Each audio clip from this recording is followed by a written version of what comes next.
final performance of the first half, which is an original oratory. Devon has been preparing the speech all year, presented in multiple competitions, including national qualifiers.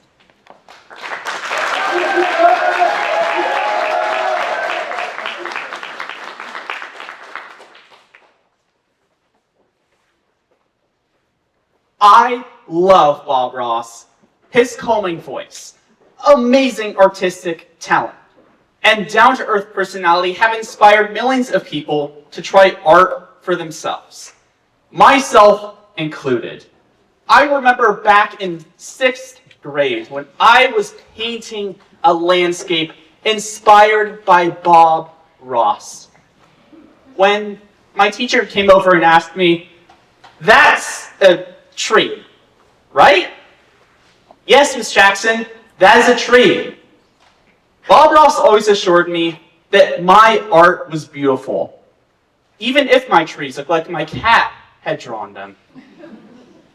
Now, imagine a beautiful, vibrant painting of spring. The sun is shining, the trees are swaying, the flowers are blooming. It's a masterpiece that would make Bob Ross weep. Me and many others are a part of this amazing artwork, rooted in diversity and acceptance. Unfortunately, the vast majority of the world sees this painting in one single color.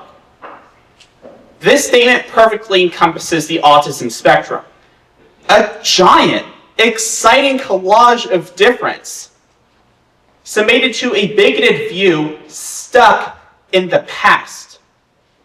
The negative connotations of autism hurt those of us with it. We are blamed, shamed, and made to feel useless for being born a certain way. Labels like special seating, special accommodations, special thinking. It makes us feel anything but special. It also affects the friends and family that surround an autistic individual. The judgmental stares and sympathetic sighs based solely on affiliation to someone with autism. This needs to change. So first, I will talk about the flawed history of autism research. Second, shine a light on the lived experiences of the condition. And finally, talk about how the world could move forward into acceptance. But first, let's go back, way back, all the way back to 1908. Dr. Eugen Bleuler coins the term autism as a symptom of schizophrenia. He attributes it to daydreams, fantastical delusions, and hallucinations. Quite ironic, as autism usually causes a deficiency of fantastical thoughts as opposed to an excess, according to Dr. Michael Rudder, one of the leading experts on autism research today. Already pretty embarrassing as far as early discoveries go, but trust me, the sequels, they get far worse than the originals. Because in 1967, a book called Infantile Autism and the Birth of the Self is published by Dr. Bruno Bettelheim. It blames bad parenting and, quote, refrigerator mothers for causing the condition. I mean, just imagine being a parent in the 1960s, being told that your child's autism was your fault. It was because you were too cold or too distant to your child. But that's what happened to families. Families like the ones of Temple Grandin, one of the most influential autistic individuals alive today. An animal science professor, best-selling author, and autism spokesperson. Her mother, Astucia Cutler, was told by doctors to put Grandin away in a mental institution and forget about her. She was laughed at for believing in her daughter when no one else did. And the issue continues to surface in recent times, with the head of Health and Human Services, RFK Jr., now spreading the ridiculous claim that Tylenol taken during pregnancy is what causes autism. Now, politics aside, if this had a shred of truth to it, that would be incredible. But this does not. A Swedish study conducted over a period of 2 decades, involving around 2.5 million children, found no causal link between Tylenol and autism.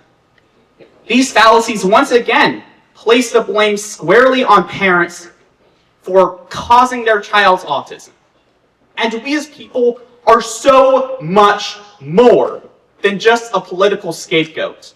A moral scare that gives anxiety at the mere thought of having a child with autism. The social system that we live in today is completely flawed and outdated. We are stuck in the past. We view stereotypes as fact, and we devalue the contributions of people different from us.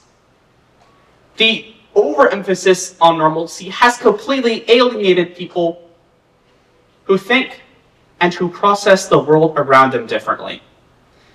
Famous minds such as Albert Einstein, Isaac Newton, Tim Burton, Greta Thunberg, Mozart, Eminem, all of these individuals were either diagnosed with or suspected of having autism.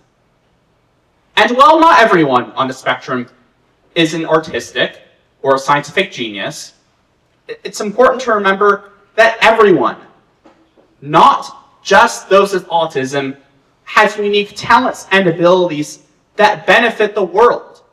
They help the people around us understand those perspectives. Because autism is a spectrum, it is completely disingenuous to use a single person, stereotype, or behavior to describe it. The one-size-fits-all label of stupidity, inability, liability, and disability teaches those of us with autism that we will never amount to anything. Anthony Ianni, diagnosed with autism at age 4, was told by his doctors that he would never graduate high school or lead an independent life. But today, he is the first NCAA Division I basketball player with autism. And in his words, don't let anyone else define your future, because only you can write that story. So going forward, we need to change the way autism and similar conditions are perceived. Change our understanding of what it means to be autistic, and accept those that belong to the spectrum. First, at a societal level, we need to hold political leaders like RFK Jr. accountable. When we fact-check the things that they say, we can make sure that their attempts of fear-mongering do not work on the general population. Next, at an institutional level, we need to reframe the way that not just autism, but other neurological conditions are perceived. Let's embrace the term neurodiversity, encompassing not just autism, but other conditions like OCD and ADHD. Because even though the world consists of people that are both neurotypical and neurodiverse, it is critical that we can come together to solve the problems that are ahead of us. And what can you do after leaving this tournament? What you can do is to talk to someone you wouldn't normally talk to. Try to understand the perspective of someone different from you. Because in this is so much value and opportunity that we are missing out on. And for me, I learned so much about myself writing this speech. And today, I can stand on this stage and say with confidence that I am proud to be autistic. In conclusion, we talked about the flawed history of autism research, shined a light on the lived experiences of the condition, and talked about how the world can move forward into acceptance. The large majority of people are not neurodivergent or have autism. But it is critically important that we understand, we accept, and we appreciate those who are for who they are. It is time that we move past the derogatory and inflammatory language of the past into a more inclusive and welcoming future that benefits everyone. Every single color on the painting in its full, unveiled state.